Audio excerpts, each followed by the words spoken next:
Ganda naman tong pantalon naman na ito. Oh. Ate Sofia, si Charming po.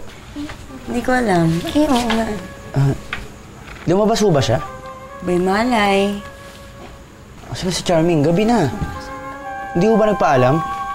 Ate Sofia, saan ba si Charming? Hindi ko alam, Inoy. Ang sabi lang niya, hanapin daw niya si Aleli. Bay pagbalik namin, wala pa rin. So, baka nawala na yun o kaya naligaw. Sana. Ikakagaling ko lang kala Ate Aleli. Wala si Charming doon. Tsaka hindi niya alam yung address doon. Eh di naligaw nga. Lakas-lakas ng loob umalis ng bahay. Lakas-lakas ng loob maglayas. Di naman pala alam saan pupunta.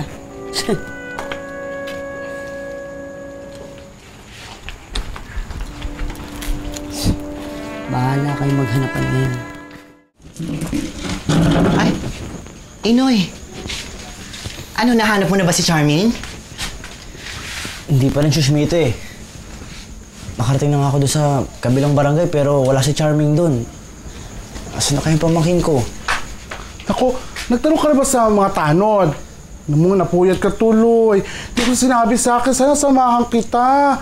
Ano man lahat ng kailangan mo, gagawin ko, bibigay ko sa'yo. Kahit magdamanga pa tayo, baby. Ikaw alam mo, nag-aalala na ngayong tao, nakakukuha mo pang magbiro. Inoy, anong plano mo? Ipablatter mo na kaya sa mga pulis? Yun na nga yung bala ko si Schmidt eh. Kaya lang, sabi natin Sofia, si Ate Aleli daw yung nahanap ni Charming. Gusto niya raw itong makausap. O ayun, baka doon nga tumuli si Charming. Imposible si Schmidt ah. Kakagaling ko na doon kagabi. Wala si Charming doon. Inoy, alam mo yan si Charming, pag may sinabi yan, tinutotoo niyan. Kaya kung sinabi niya kay Aleli siya pupunta, pupuntahan niya talaga yun. Baka naman nagkasilisilang kayo. Oo. Oo nga si Schmidt ano. Sige, babalik ako doon. Sana doon si Charming. Muna na ako. Ingat ah. Yung trabaho mo. Huwag ka nang gaganon. Laki po. Maganda ba? Opo. Tita, sino po siya? Siya ba?